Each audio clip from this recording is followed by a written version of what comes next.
morning po sa inyong lahat, sa lahat po ng nasa Zoom, kasama natin sa Facebook Live. Praise God po dahil alam natin na sa umagang ito ay ginawa niya upang atin siyang purihin, pasalamatan at luwalhatiin. We would like to acknowledge also si Kuya Gerald, no? Si Kuya Genesis sa pagbabalik. Welcome po muli sa Potter's House of Arabia. Okay. So, itutuloy po natin yung ating kwentuhan about Genesis o yung tinatawag nating beginnings o beginning. Ito yung kapanganakan o yung sa Tagalog ay pasimula. Okay? Tayo po ngayon ay nasa ikalimang bahagi ng ating kwentuhan. Genesis 3 verse 8 to 24 dahil yung 1 to 7 we're able to discuss last Friday. Sa pag-aaral po natin ngayon sa umagang ito, dito ipapakita natin sa kwento about yung paradise lost. Nawala na sila doon sa Garden of Eden. At the same time, ito kasi yung resulta ng kanilang unang kasalanan, yung disobedience sila sa Panginoon. At syempre, ang consequences ng kanilang ginawa ay immediately sila ay nahiya, shame sa kanilang mga sarili at yung lifelong separation from their home, yung Eden dapat, with God. Kaya lagi natin sinasabi yung nahiwalay dahil sa kasalanan ng tao, nahiwalay ang tao sa Diyos, yung kanilang relasyon. At sa chapter 4, next week, pag-uusapan natin kung paano sila nabuhay yung sakit ng mabuhay nang wala ang Diyos sa kanilang buhay. Okay? So pag-usapan natin ngayon, kung matatandaan nyo, last week ay napag-usapan natin yung nakafocus yung ating kwentuhan last week about doon sa pag-uusap ni Eva at nung nung serpent, nung ahas. Naalala nyo po? Parang walang nakaalala. Okay.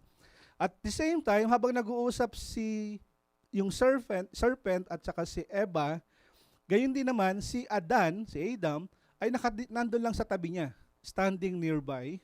Pero wala naman kasing nakalagay na record na kung saan nagkaroon sila ng mahabang conversation at any point.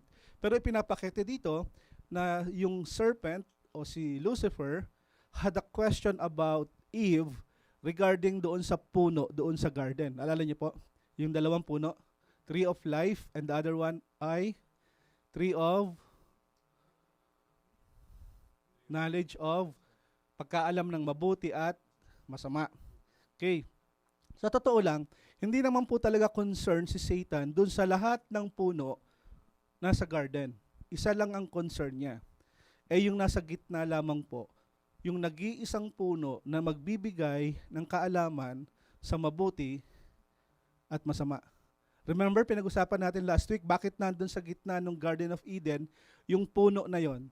Dahil to represent God's authority over Adam and Eve. At nilapastangan nila ito.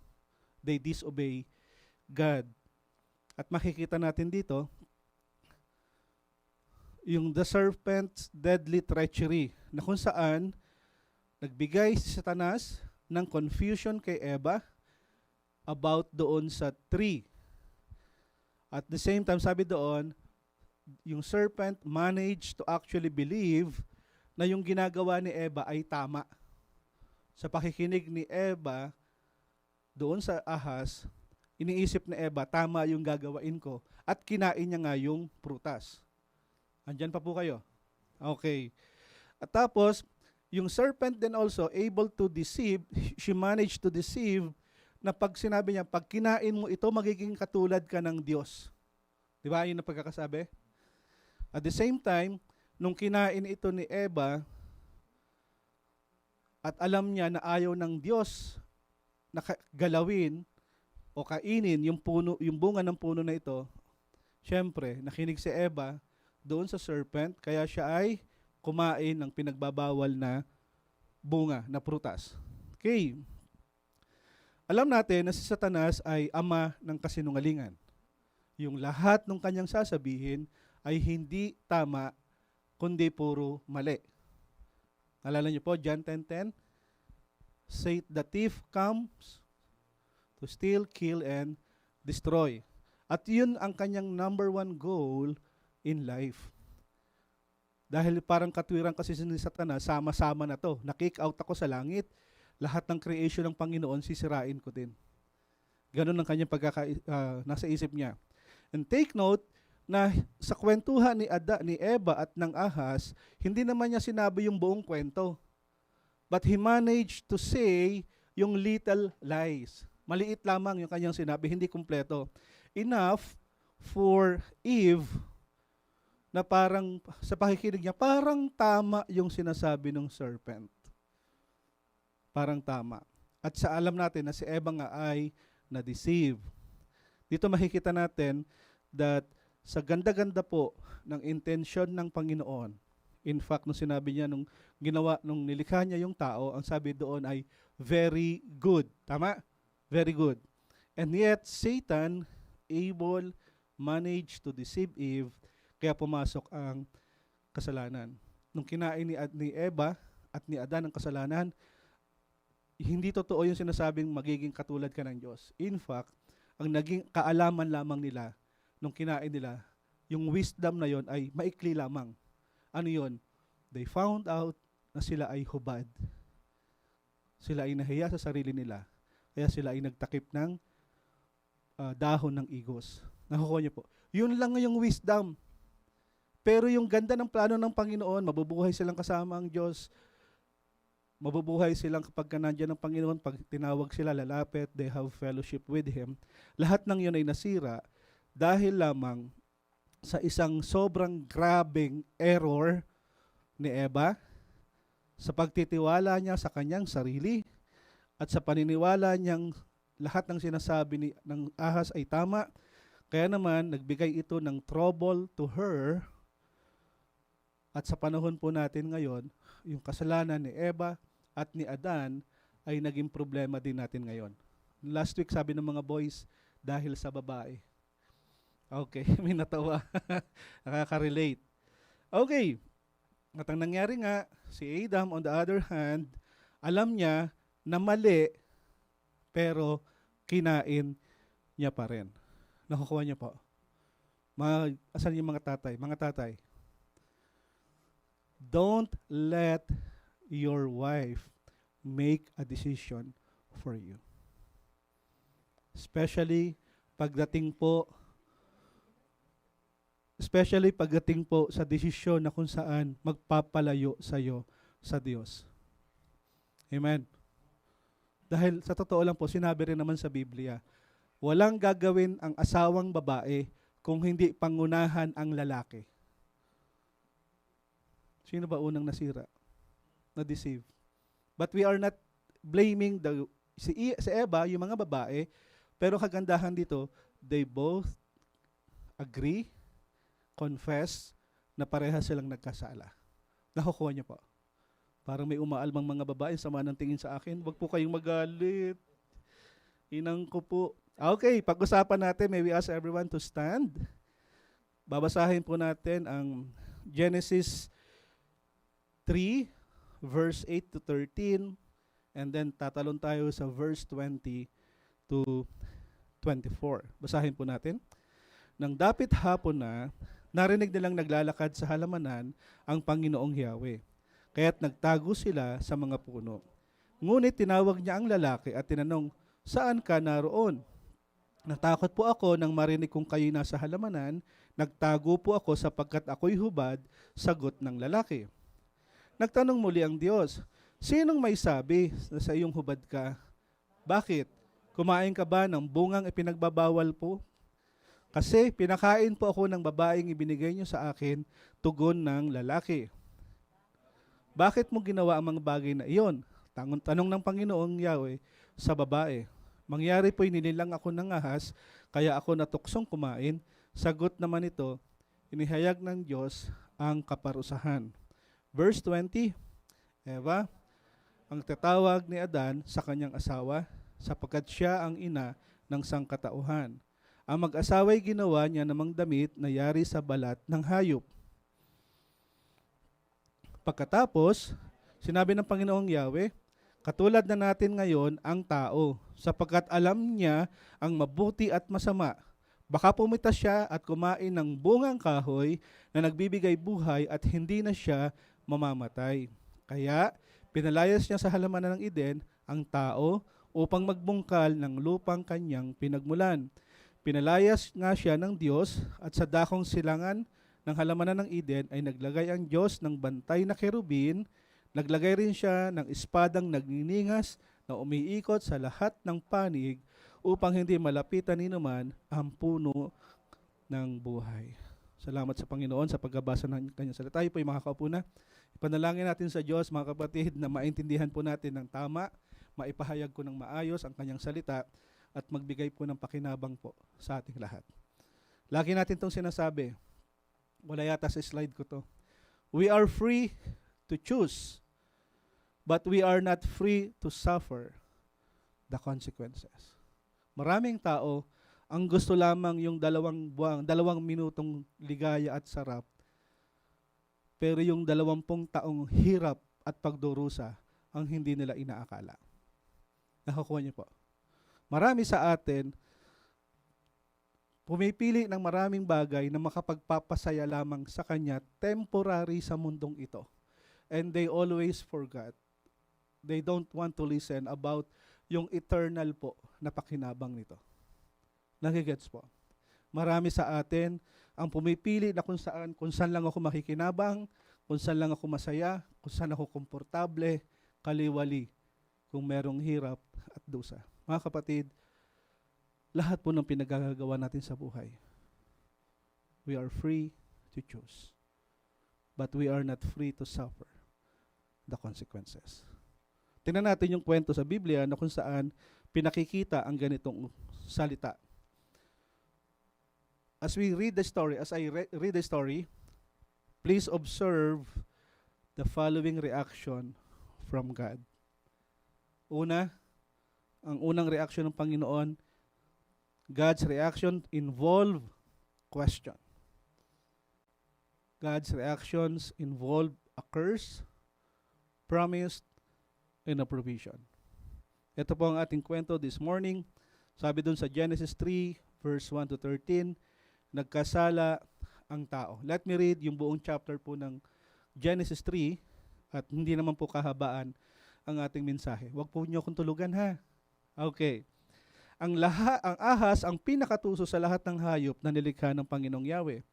Isang araw, tinanong nito ang babae, totoo bang sinabi ng Diyos na huwag kayong kakain ng anumang bagay, anumang bungang kahoy sa halamanan? Sumagot yung babae, si Eva. At ang sabi niya, maaari namin kainin ang anumang bunga sa halamanan, huwag lamang ang bunga ng puno na nasa gitna nito. Sinabi ng Diyos na huwag namin kakainin, ni hihipuin man ang bunga nito, kung hindi kami raw ay, pag kinain namin to, mamamatay kami. Ngunit sinabi ng ahas, hindi totoo yan. Hindi kayo mamamatay. Sinabi lang yan ng Diyos sapagkat alam niya kung kakainin niyo ang bunga niyon ay makakaunawa kayo. Kayo'y magiging parang Diyos at malalaman niyong mabuti at ang masama. Yung bungang kahoy o yung tinatawag nating bunga ng fruit ng puno, sabi doon, napakaganda sa paningin ng babae at sa palagay niya masarap ang bunga nito. Naisip din ng babae na kahanga-hanga ang maging marunong, kaya pumitas siya ng bunga at kumain nito. Binigyan niya pa ang kanyang asawa at kumain din ito. Nagkaroon nga sila ng pagkaunawa matapos kumain. Noon nila na lamang sila'y hubad, kaya kumuha sila ng dahon ng igos, pinagtahi-tahi nila ang mga ito at ginawang panakip sa katawan. Nang dapit hapon na, narinig nilang naglalakad sa halamanan ang Panginoong Yahweh. Kaya nagtago sila sa mga puno, ngunit tinawag niya ang lalaki at tinanong, saan ka naroroon? Sumagot si Adan, natakot po ako nang marinig kong kayo'y nasa halamanan. Nagtago po ako sapagkat ako'y hubad, sagot ng lalaki. Nagtanong muli ang Diyos, sino may sabing nakahubad ka? Bakit? Kumain ka ba ng bungang ipinagbabawal ko? Sagot ng lalaki, kasi po pinakain po ako ng babaeng ibinigay niyo sa akin. Tugon ng lalaki. Bakit mo ginawa ang mga bagay na iyon? Tanong ng Panginoon. Sagot ng lalaki, kasi po pinakain po ako ng mabaing ibinigay niyo sa akin. Tugon ng lalaki. Bakit mo ginawa ang mga bagay na iyon? Tanong ng Panginoon sa babae. Mangyari po inilang ako ng ahas, kaya ako natuksong kumain. Sagot naman nito. At the same time, inihayag ng Diyos ang kanyang kaparusahan. Sinabi ng Panginoong Yahweh sa ahas, sa iyong ginawa, may parusang dapat na ikaw lang sa lahat ng mga hayop ang magdaranas. Mula ngayon, ikaw ay gagapang at ang pagkain mo'y alikabok lamang. Kaya kayo na ng babae aking pag-aawayin, binhimo't binhi niya'y lagi kong paglalabanin, ang binhi niya at ang dudurog sa iyong ulo, at sa sakong niya'y ikaw ang matutuklaw. Sa babae naman, ito ang sinabi ng Panginoon. Sa pagbubuntis mo'y hirap ang daranasin, at sa panganganak, sakit ay titiisin. Ang asawang lalaki, iyong nanasain, pagsasakop sa kanya, siya mong susundin. Ito naman ang sinabi ng Diyos kay Adan. Dahil nakinig ka sa iyong asawa, ng iyong kainin ang pinagbabawal na bunga, dahil dito, sinumpa ko ang lupa. Sa hirap ng pagbubungkal, pagkain mo'y nagmula. Mga damo at tinik ang iyong aanihin, halamanan sa gubat ang iyong kakainin, sa pagod at pawis, pagkain mo'y manggagaling, maghihirap ka hanggang sa malibing. Dahil sa alabok, doon ka galing, sa lupang alabok ay babalik ka rin. Eva ang tinawag ni Adan sa kanyang asawa, sapagkat siya ang ina ng sangkatauhan. Ang mag-asawa ay ginawa niya ng mga damit na yari sa balat ng hayop. Last part, pinalaya sa hardin si Adan at si Eva. Pagkatapos, sinabi ng Panginoong Yahweh, katulad na natin ngayon ang tao, sapagkat alam na niya ang mabuti at masama. Baka pumitas siya at kumain ng bungang kahoy na nagbibigay buhay at hindi na siya mamamatay. Kaya, pinalayas niya sa halamanan ng Eden ang tao upang magbungkal ng lupang kanyang pinagmulan. Pinalayas nga siya ng Diyos at sa dakong silangan ng halamanan ng Eden ay naglagay ang Diyos ng bantay na kerubin. Naglagay rin siya ng espadang nagniningas na umiikot sa lahat ng panig upang hindi malapitan ni naman ang punong kahoy ng buhay. This is the story from God's Word sa Genesis 3. Pag-usapan natin ito. Remember, God's 4 reaction sa Genesis 3. Ito po yung ating makikita. Una, question. Ano yung tinanong ng Diyos when He wants to look for Adan? Nasaan ka? Where are you? Where are you? O, English yun ah. Nasaan ka? Okay. Alam natin na si Adan at si Eva ay kumain ng bunga. Tama? At the same time, ang sabi ng Panginoon, huwag mong kakainin. Winarningan sila ng Diyos na kapag kakinain mo kasi ito, ikaw ay mamamatay. Pero ang sabi ng serpent, hindi ka mamamatay, magiging parang Diyos ka at ikaw ay tatalino pag kinain mo ito. In the end, ano raw nangyari? Kinain nila ng dalawa, yung bunga, at hindi naman sila namatay physically. Tama? Actually, si Adan ay 969 years nung siya ay nabuhay. Okay? Hindi sila namatay physically. Ano yung namatay? Ang namatay ay spiritually, yung kanilang connection sa Diyos at sa tao. Ano ang namagitan? Kasalanan. Klaro po? Okay. Kaya naman, na dahil sa pagsuway ng mag-asawang ito, yung connection ay nawala at ang unang wisdom lamang na na-receive nila that moment ay nagkaroon sila ng wisdom at ito nga ay hubad sila. Yun lang. Pero sabi ni Satanas, magiging Diyos ka, tatalino ka. Nung nalaman nila ito, sabi doon sa kwento, nagkuha sila ng puno ng dahon ng igos, pinagtahi-tahi nila ito upang takpan ang kanilang sarili. At nung narinig nilang ang Diyos ay naglalakad sa halamanan, suddenly, natakot siya. Tama? At siya ay tinanong ng Panginoon, question, where are you? Di ba may mga tanong tayo, no? Pag kami kausap, di ba, nagchat-chat, tapos parang may gusto kang kausapin, gising ka, sasagot yung isa, oo, kaya nga sumagot, gising. Alam mo yung ganong tanong? May tanong na, alam mong kumakain, masarap yan, kumakain nga.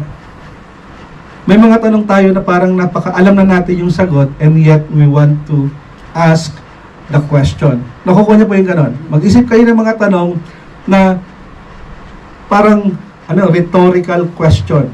Alam mo na yung sagot and yet tinatanong mo pa. Di ba? Alam mo na nga umiiyak, sasabihin mo, bakit ka umiiyak? Tama? Okay. Ang Panginoon ganun din. Alam ng Diyos na bago siya pumasok dun sa Garden of Eden, alam niya na nakinain na ni Eva at Adan ang bunga. At the same time, alam din ng Diyos na siya ay nagtatago. They were hiding. Alam din ng Diyos na sa kanilang pagtatago, alam niya na sila ay na-deceive ng serpent at kinain nila ito. Alam ng Diyos na unang ibinigay kay Eva at pinakain si Adan. At ang nangyari nga po, nagkaroon ng unang kasalanan. Kasi sabi doon sa Genesis 3, ito, nang dapit hapon, narinig na lang nalalakad sa halamanan ang Panginoong Yahweh, kaya't nagtago sila sa mga puno. Ngunit tinawag niya ang lalaki at tinanong, saan ka naroroon? Alam na naman ng Panginoon yun na nandun siya. At nagtatago. Kaya tinanong niya, nasaan ka? Mga tanong na kung saan, pwede sanang magbigay sa atin ng opportunity to come clean kung ano yung ginawa natin. And yet, God asked Adam, bakit ka nagtatago? Sabi ni Adan, kasi naririnig ko po kayo naglalakad at ako po ay nahihiya kasi ako po ay nakahubad. So, tinanong siya ng Diyos, nakahubad. Sino nagsabi sa'yo nakahubad ka? Kasi kinain po namin yung bunga at nalaman namin kami ay hubad. At the same time, makikita natin dito, when they ate the fruit, disobedience will come. At the same time, dito lumabas ang kasalanan ng tao. Kaya sinabi dun sa verse 10, natakot po ako nang marinig kong kayo nasa halamanan, nagtago po ako sapagkat ako'y hubad, sagot ng lalaki. Nagtanong pa uli, pangatlong tanong. Sinong may sabi na hubad ka? Bakit? Kumain ka ba ng bungang ipinagbabawal ko? Eto na. Kasi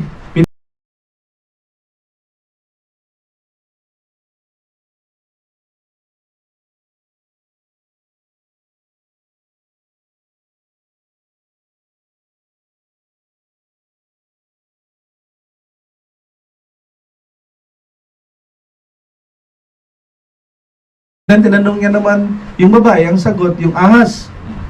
Kaya naman dito pumapasok na kung saan maraming pagkakataon sa buhay natin, honesty is the best policy. Alam natin mga kapatid, we should be honest in dealing with our sin. Alam naman natin kung ano yung kasalanan nagawa natin tama? Makakapagtago tayo sa tao, pero sa Diyos ay hindi. But God knows everything. Kaya sabi doon sa 11, bakit mo ginawa ang mga bagay na iyon? Tanong ng babae sa tanong ng Panginoong Yahweh sa babae. Mangyari po inilang ako ng ahas, kaya ako'y natuksong kumain. Sagot naman ito.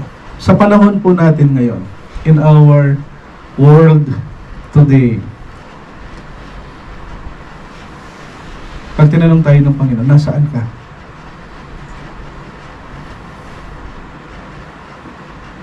Hindi porkit present ka sa church, present ka sa harap ng Diyos. Hindi porkit post ka ng Bible verse, sa Facebook, which is walang masama. We are reading the Word of God. Hindi porket tayo ay present sa lahat ng gawain, and yet, hindi pwedeng ang puso mo ay malayo sa Panginoon. The question is, hindi physically, but spiritually, kamusta ka na? Nasaan na ang relasyon mo ngayon sa Panginoon? The reason why God asked a question kay Adan, dahil gusto ng Ama na tulungan si Adan at nauunawaan po ng Diyos yung kanilang kahabag-habag na kalagayan in our life. O yun ang tanungin ko, yung kapitbahay nyo, yung kakilala nyo, personal po. Lubog ka ba sa kasalanan ngayon? Maaaring ayaw mong aminin kasi mataas ang pride. Yung totoo. Whatever circumstances that we have this morning, lahat po ng mga sinful choices we have made, the Lord is willing to help us because He knows and understands our own brokenness. Balik tayo sa direksyon ng Panginoon. Ang ganda ng plano ng Diyos. Gusto ng Diyos na merong fellowship sa tao, sa Kanyang nilikha. Ikaw at ako ay nilikha ng Diyos. At ang unang sinira ng kaaway, fellowship with the Lord. Kaya lagi ko namin sinasabi ng mga leaders ng Father's House, sa Camdenton, sa Toronto, sa Italy, and God willing, meron na tayo sa UK in a few months. Lagi namin sinasabi to, balik ka sa Panginoon. When everything goes wrong, go back to the cross. Amen po? Amen. So yung unang tanong, nasaan ka? Pangalawa, let's observe yung curse. God asked yung tanong na kung saan alam niya naman yung sagot. And alam natin that si Eva at si Adan, although nagsisihan sila, di ba? Sinisi ni Adan si Eva, yung binigay mo kasi sa aking babae, sinisi naman ni Eva ang ahas. Hindi niyo ba napansin yung ahas? Bakit laging lumalabas yung dila? Alam niyo yung bakit? Belat. Binebelat niya yung dalawa. Naisahan niya eh. Joke yun. Okay, wala natawa. They both admitted that in some details, lahat ng kanilang ginawa. Kinain nila yung bunga, and tandaan natin, God warned them. Huwag niyong kainin, pero kinain nila. They certainly die. And notice that pagka kinain daw nila yon, sila ay mamamatay, pero hindi naman sila namatay. This is to show you that when they ate the fruit, okay, sila ay hindi sinumpa, kundi sila ay pinarusahan. Sino yung sinumpa sa kwento? Yung ahas. See the difference? Kapag ang tao ang nagkasala, hindi ka isusumpa ng Diyos. Pero kapag tayo ay nagkasala, paparusahan ka. Free to choose, but you are not free to suffer the consequence. Okay, gising sila. Tignan natin to. Ito yung tatlong nangyari. The serpent would crawl on his belly and eat with every meal. The woman would suffer agony when she gave birth to children and always want her husband to lead, but struggle with letting him. The man would have to work hard every day of his life just to put food on the table. Nakita niyo yung sumpa? Kaya pala yung mga lalaki kahit ng kahit, no? At the same time, yung mga babae naman, pag nanganganak daw ay parang yung isang paa ay nasa hukay. Tama ba mga babae? Naririnig ko yun sa nanay ko. Pinanganak kita, halos mamatay ako sa iyo. Dahil ganun daw palang kahirap talaga. At the same time, ang gusto lang talaga ng babae is to lead the husband. Mga kapatid, again, mga tatay, please don't let your wife take the lead. Nakakuha niyo po. Husband, tatlo po yung ating trabaho. we need to provide for our families. Parang ayaw ng mga lalaki, no? Ang tatamad nyo naman. Unang trabaho ng lalaki. Pangalawang trabaho ng lalaki. Lead your family to Christ. Kung merong mag-i-initiate ng opening prayer, ng devotion, prayer bago kumain, prayer bago umalis, kung merong mag-i-initiate na kung saan gusto nyo lumagong mag-asawa, husband, please take the lead. Anong nangyari? Nung nag-lead si Adan, anong si Eva, di ba? She take the lead. Anong nangyari? Sinumpa tayo. Don't let your wife, okay, magalit sa akin. Pinag-aaralan lang po natin ito. Pangatlong trabaho po. Love your wife in spite of. Parang ayaw nyo talaga. Anong trabaho ngayon ng babae? Respect the husband. Submit to husband.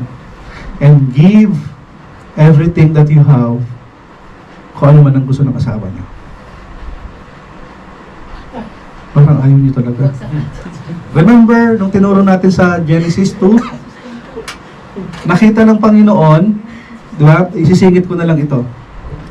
I still have 15 minutes para sa ating pag-aaral. Remember, sabi sa Bible, God created a helpmate sa asawang babae, sa asawang lalaki. Tama, yung helpmate. Yung helpmate, ang hindi ibig sabihin po katulong, ha? Hindi po gumawa ang Panginoon ng katulong. Sinasabi lang po doon, yung helpmate, ang other term ay kapag ang lalaki ay nakatayo at maraming tumitira sa kanya, maraming nagbablaspheme, maraming sinasabi hindi maganda, to the point na yung husband ay halos parang anong tawag sa ganun? Yung matutumba, patalikod. Anong trabaho ng asawang babae? As a helpmate, pupunta ang babaeng asawa sa likod. Sasaluhin niya yung lalaki para hindi siya bumagsak. Nakukuha niyo po. And may mga pagkakataon na kung saan ang lalaki ay sobrang padalos-dalos magdesisyon. Okay? Anong gagawin ng lalaki para hindi matumba ang babae? Pupunta sa harap, sasaluhin niya ito, ihaharang niya yung kanyang katawan, at anuman ang tira sa lalaki, the wife will receive it for him. Nakukuha niyo po. Ganyan din naman, vice versa. Helpmate. Kapag ang lalaki po, ang babae naman na nagkakaproblema, halos parang sila ay matutumba. Sa lahat ng pressure, patalikod man o paharap, husband should be in front para ipagtanggol ang kanyang asawa, ang kanyang pamilya. At kung siya ay babagsak dahil sa dami ng problema, patalikod, pupunta ang lalaki sa likod, sasaluhin niya. Nakukuha po. So, hindi katulong, ha? Okay, klaro tayo ron. Okay, ganun kaganda ang plano ng Panginoon. Pero sa kwento natin, alam natin na ang tao ay nahiwalay sa Diyos dahil sa kasalanan at pinarusahan ng Diyos ang tao dahil sa ginawa nila. Kaya naman, the pain of life would end in the bitterness of death. Diba? Remember, ashes to ashes? Okay. Pangatlo, promise. Anong pangako ng Panginoon sa lahat ng nangyaring ito? Ang sabi dito, basahin po natin. In the midst of the mess of the course, God make a promise that He Himself will take steps to solve the problem that Adam has caused. Dahil nahiwalay ang tao sa Diyos, dahil sa kanilang disobedience, dahil sa kanilang pagre-rebelde, at nung sila nga po ay nagkaroon ng anak, na ipasa nila yung sumpa na ito. Pag-usapan natin next week yun. At alam natin, mga kapatid, actually sisingit ko na lang ito, pero sa mga susunod pang pag-aaral, whatever po ang desisyon na gagawin ng mag-asawa, especially ng lalaki sa kanyang pamilya. Halimbawa, ang tatay ko ay lasinggero. No offense po sa lahat. Pagdating sa akin, may tendency akong maging lasinggero. Kasi generational yung bandage. At meron akong anak, si Timothy, ang panganay ko. Pag siya ay malaki na ngayon, anong mangyayari? May tendency siya maging At yung aking unang apo si Tobias, siya rin ay may tendency 4 generation po ang epekto ng kasalanan ng tao. Nakukuha po. Anong dapat natin gawin? Kung ikaw ay nakakilala sa Panginoon, sa iyo pa lang, putulin mo na ito. Paano po putulin? Ask God to help us na yung generational bondage ay mawala. Nakukuha niyo po? Dahil ito ay naipasa ni Adan sa ating lahat, sa lahat na nangyayaring ito, meron po talagang consequences. Pero ang ganda nito, sa kabila, sa gitna ng lahat ng mess na nangyari sa sumpa, God make a promise that He Himself will take step to solve the problem that Adam had caused. At alam natin, gumawa ang Panginoon ng pagkakataon as He promised, kailangan maligtas ang tao. Nakuha po, kailangan maibalik yung relasyon ng tao sa Diyos. At ang sabi niya nga, di ba, na yung binhi ng babae, di ba, ang siyang tutuklaw doon sa lalaki, sila ay mag-aaway. At makikita natin to sa bandang huli, Adam choose to believe God. At nung si Adan ay naniwala sa sinabi ng Diyos that the Lord will take step to solve the problem, ang sabi doon sa Genesis 3:20 ay ganito, Eva ang tinawag ni Adan sa kanyang asawa sapagkat siya'y ina ng sangkatauhan. Naniniwala siya. Pangako ng Panginoon, ililigtas sila. And God made the promise. At ito po ang pang-apat, ang provision po ng Panginoon.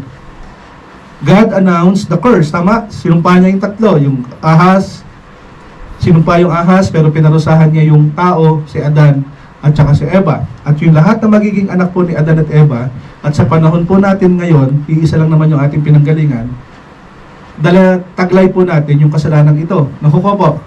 Huwag niyo po kayo matulog, malapit na tayo matapos. At pinangako ng Panginoon, at sinabi ng Diyos kay Adan at kay Eva, na merong darating para kayo ay iligtas. At naniwala nga si Adan.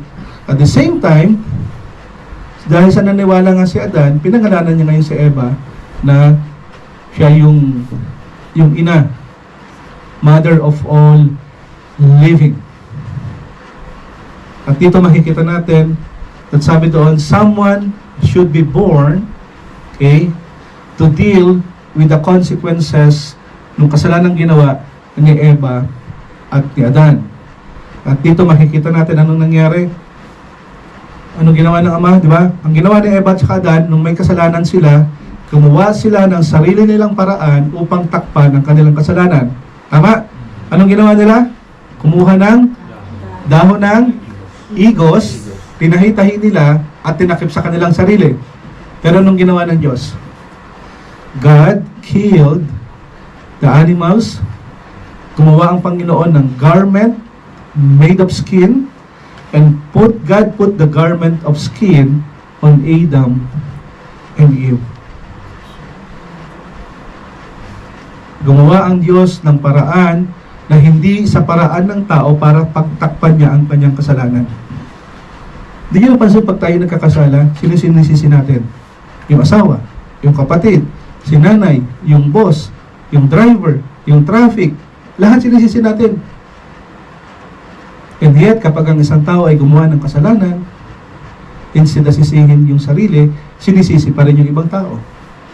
Anong ginagawa natin? Kukuha tayo ng ibang bagay para yung isang mali ay pagtakpan pa ng mali.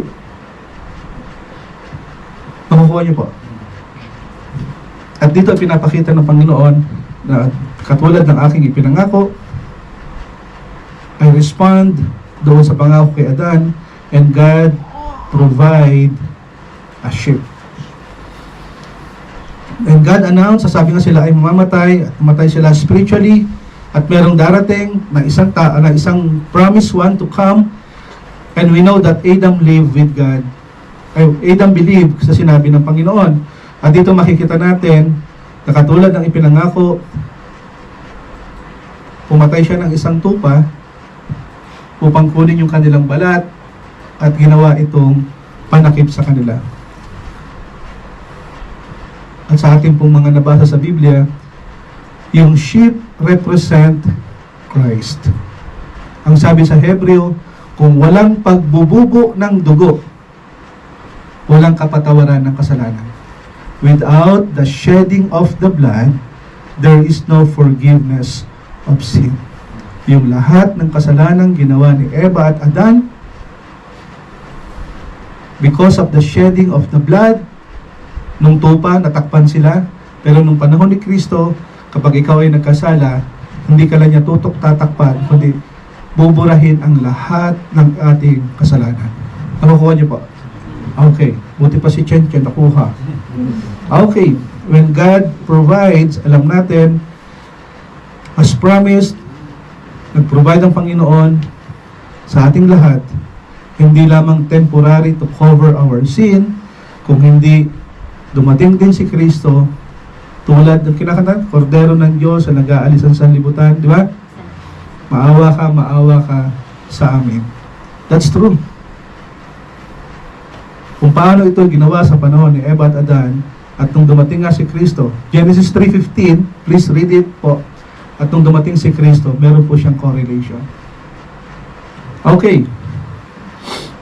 Kaya sinabi doon, ang mag-asawa ginawa niya ng mga damit na yari sa balat ng hayop.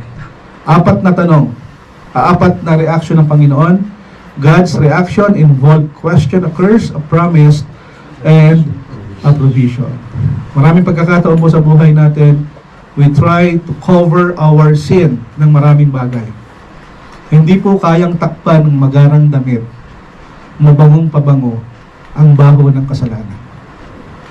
Hindi po kayang takpan ng magandang boses at mabuting salita ang lahat ng kasalanan ng ating ginagawa.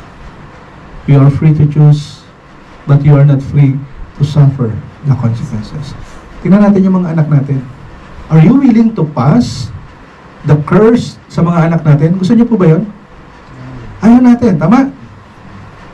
Kung ako ay tumanda na mahilig uminom o mahilig magsugal, yung din yung ipapasa ko sa anak ko. Ayaw ng Panginoon nun. Ang gusto ng Panginoon, ipasa mo ang mainam at ang mabuti.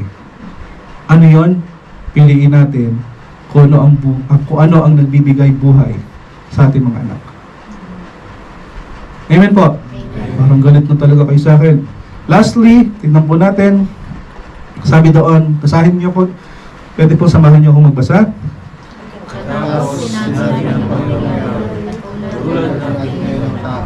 Sapagkat alam na niya ang mabuti at masama. Makakita siya at kumain ng bungang kahoy na nagbibigay buhay at hindi na siya mamatay. Kaya, inalayas niya sa halamanan ang ide ng tao upang magbungkal ng lupa ang kanyang pinagmulan. Pinalayas nga siya ng Diyos at sa dakong silangan ng halaman ng Eden ay naglagay ang Diyos ng bantay na kerubin. Naglagay siya ng espadang nagniningas sa umiikot sa lahat ng panig upang hindi malapitan inuman. Verse 22, ang sabi, pagkatapos sinabi ng Panginoon, katulad na natin ngayon ang tao. Sapagkat alam niya ang mabuti at ang masama. Katulad na raw sila ng Diyos. Tama? Anong sabi? Baka naman sila ay pumitas, si Adan at si Eva, ng bungang kahoy na nagbibigay buhay at hindi na siya mamamatay. Imagine, kung 969 years old ka, parang balat at buto ka na lang nun. Eh ang sabi, pag kinain mo daw yung bunga, hindi ka mamamatay. Pero alam natin na yung buhay ng tao ay merong hangganan kasama sa sumpa. Kasama sa punishment, sorry. Nakukuha niyo po? Ang sagwa naman nun, parang walking dead ka na nun, ano? Na pagkada makikita mo, imbis na mabibless ka, matatakot ka pa. Kaya sabi ng Panginoon, baka pumitas pa sila ng bungang kahoy na nagbibigay ng buhay at hindi na siya mamatay. Kaya anong nangyari? Pinalayas niya sa halamanan ng ide ng tao upang magbungkal ng lupang kanyang pinagmulan. Pinalayas nga siya ng Diyos. At the same time, alam natin na merong cherubim na anghel na nagbabantay at naglagay siya ng espadang nagniningas sa umiikot sa lahat ng panig upang hindi na malapitan Nino man ang punong kahoy ng buhay. Kailan mo ngayon ito makikita? See you in heaven. Ano po? Katulad ng pinangako ng Panginoon, He made a promise at merong provision. Hindi na paparusahan ng Diyos ang tao sa kanyang mga kasalanan dahil sa ginawa ni Kristo sa krus ng Kalbaryo. Amen po. Do you believe that God forgive sin? Do you believe that God will pagbibigay po siya ng freedom? I-release tayo dun sa lahat ng paglugmok sa kasalanan. Kung baong ka sa kasalanan, the Lord will lift you up. Alam niyo po ba yun? Merong pag-asa sa taong lalapit sa Diyos. Please, nanay at tatay, huwag niyo na pong ipasa ang sumpa na ginagawa natin ngayong kasalanan. Sugal, I don't know with you, but I want to mention kung ano lang ay pumasok sa isip ko. Sugal, inom, mahilig sa pornography, maling relasyon, pagnanakaw, pangungupit, pagsisinungaling, lahat. Ano man yung ginagawa nyo ngayon, huwag nyo na pong ipasa sa inyong anak. Learn to submit to God and ask Him, Lord, ano po ang aking dapat gawin? Don't answer this. Please take a picture. Answeran nyo na lang po mamaya pag uwi nyo sa bahay. Nasaan na po kayo sa inyong relasyon sa ating Diyos? Ano yung tinatago mo sa Panginoon? Akala mo hindi niya kayang arukin o hindi niya alam? Walang tayong may tatago sa Diyos. Why do you insist that you can make it on your own? Marami pa rin mataas ang pride. Kaya ko to. The moment you stop praying, the moment that you were saying, I want to live independently. The moment you stop reading the Word of God, you were saying that I can do it on my own. Why do you make life work without God? And lastly, reflect on this. Is there a sin to confess? Submit to Him, ask forgiveness, and obey His command. Choose life, not death. Choose blessing, not the punishment. No to double life. Live wisely. Let's pray. Salamat, Panginoon, sa umagang to na pinagkaloob mo. Salamat, Panginoon, sa pagkapakita sa amin that you, O Lord, keep looking to us and keep asking, where are you? Salamat, Panginoon, sa pag-initiate as you promised that you will make a way. And that way is Jesus that lead us to heaven. Thank you, Lord Jesus. Dahil kayo po ang nagsabi that you are the way, the truth, and the life. And I thank you, Jesus, dahil ikaw po ang nagbigay sa amin ng pagkakataong kami ay magbago sa iyong mga ginawa doon sa krus ng Kalbaryo. Kami po ay naligtas, hindi dahil kami ay mabuti, hindi dahil kami ay mabait, hindi dahil kami ay merong kakayahan, kundi dahil lamang po sa ginawa mo sa krus ng Kalbaryo, kaya kami ay naligtas. Kaya naman, sa umagang ito, at sa mga taong nanonood na kasama namin sa live, sa Facebook, sa Zoom, at sa simbahang ito, Lord, inilalagak po namin ang aming buhay sa iyo. Naniniwala kami, Panginoon, na katulad ng iyong ipinangako, that you will give us life and it's abundant. Marami sa amin, Panginoon, alam mo po ang laman ng kanilang puso at isipan, lugmok sa kasalanan. Lord, ahonin mo po kami sa lahat ng ito. We confess all our sins. And we thank you, Jesus, because without the shedding of the blood, there is no forgiveness of sin. Salamat, Panginoon, sa krus ng Kalbaryo, ng iyong dugo ay umagos dito upang ang aming lahat ng kasalanan ay hindi na maipasa sa aming mga anak at sa aming magiging apo, kundi ang kasalanan ito'y iyong pinatawad, iyong nilinis, iyong tinubos. At ang lahat ng kasalanan ito'y na amin pong hiningi ng tawad, katulad ng iyong pangako na hindi mo na kami i-condemn at hindi mo na ito babawiin at hindi mo na ito kami susumbatan. And you will no longer remember it, O God. And I thank you, Holy Spirit, for the power, for helping us to live a life that is pleasing to Jesus and to God.